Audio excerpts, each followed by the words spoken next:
le sous-secrétaire est ici pour piloter une mission du conseil consultatif du président des États-Unis pour étudier comment renforcer les relations commerciales entre les États-Unis et l'Afrique.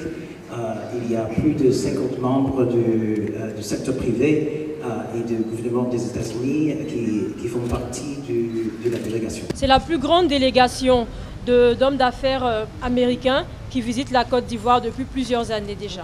Cette visite a été exceptionnelle et je suis sûre que plusieurs des participants à cette visite-là reviendront en Côte d'Ivoire.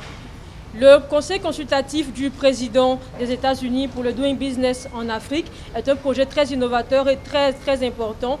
Et nous sommes sûrs qu'il pourra rapporter des retombées positives autant pour l'Afrique que pour la Côte d'Ivoire. Nous sommes conscients que la Côte d'Ivoire est une ouverture, une passerelle, est une porte d'entrée pour toute l'Afrique francophone ouest-africaine et également pour l'Afrique même en général. J'ai eu de très belles discussions avec le président de la République, le Premier ministre et plusieurs distingués ministres du gouvernement ivoirien.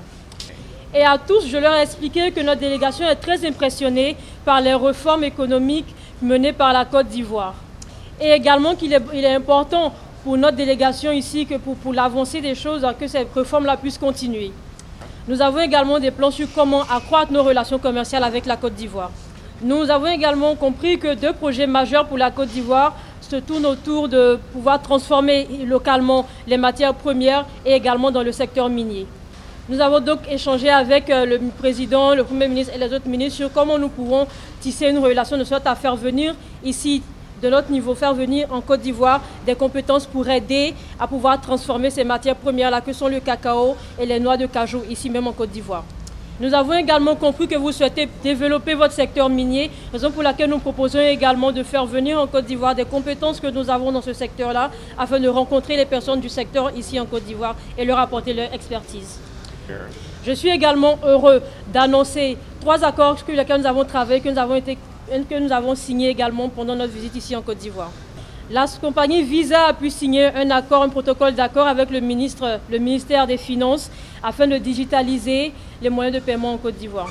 Deuxième point majeur, c'est que la société Gate Air a également travaillé sur un accord pour pouvoir digitaliser le secteur télévisuel en Côte d'Ivoire.